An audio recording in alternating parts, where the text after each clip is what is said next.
પાટણ જિલ્લા સેવા સદન ખાતે કલેક્ટર તુષાર ભટ્ટની અધ્યક્ષતામાં પ્રી મોન્સૂન બેઠક યોજાઈ. વરસાદ, વાવાઝોડું કે પૂર જેવી પરિસ્થિતિ સામે પહોંચી વળવા તથા રાહત અને બચાવ કામગીરી માટે આગોતરું આયોજન, ગ્રામ્ય અને શહેરી વિસ્તારમાં જર્જરિત ઇમારતો તાત્કાલિક ઉતારી લેવામાં આવે તે પણ સૂચન કર્યું. કલેક્ટર કચેરી મીટિંગ હોલ પાટણ ખાતે જિલ્લા કલેક્ટર તુષાર ભટ્ટની અધ્યક્ષતામાં પ્રી મોન્સૂનની પૂર્વ તૈયારીઓ અંગે મહત્વપૂર્ણ બેઠક યોજાઈ હતી. આ બેઠકમાં તમામ વિભાગોના અધિકારીઓ, નોડલ અધિકારીઓ અને તાલુકા સ્તરના પ્રતિનિધિઓ ઉપસ્થિત રહ્યા હતા. આ બેઠકમાં કલેક્ટરે જણાવ્યું હતું કે ચોમાસાની ઋતુ દરમિયાન વરસાદ, વાવાઝોડું કે પૂર જેવી પરિસ્થિતિ સામે તંત્ર સંપૂર્ણ રીતે તૈયાર રહેવું જોઈએ.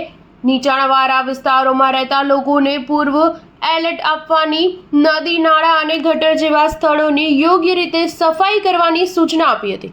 આ બેઠકમાં પૂર અને આપાતકાલીન પરિસ્થિતિ, ડિઝાસ્ટર મેનેજમેન્ટ અંગે તકેદારી, રેલવે અંડરબ્રિજમાં પાણી ન ભરાય તે માટેની વ્યવસ્થા કરવી, વરસાદની આગાહીના સમયે જે તે તાલુકાના લાયઝન અધિકારીઓ તે તાલુકામાં હાજર રહે, તાલુકાનો કંટ્રોલ રૂમ શરૂ કરવો, શહેરી ગ્રામ્ય વિસ્તારમાં બચાવ ટુકડીની વ્યવસ્થા, બોટ, ટાયર ટ્યુબ વગેરે મુદ્દાઓ પર ચર્ચાઓ કરવામાં આવી હતી. તેમજ ગ્રામ્ય તેમજ શહેરી વિસ્તારમાં જર્જરિત ઇમારતોને નોટિસ આપી ઉતારી લેવા સૂચન કર્યા. આજની આ બેઠકમાં ડ્રેનેજની સાફ સફાઈ કરવી, સ્થળાંતર વગેરે બાબત માટેની વ્યવસ્થા કરવી વગેરે અંગેના સૂચનો કલેક્ટર શ્રી તુષાર ભટ્ટ દ્વારા કરવામાં આવ્યા હતા. Star news 7 Patan.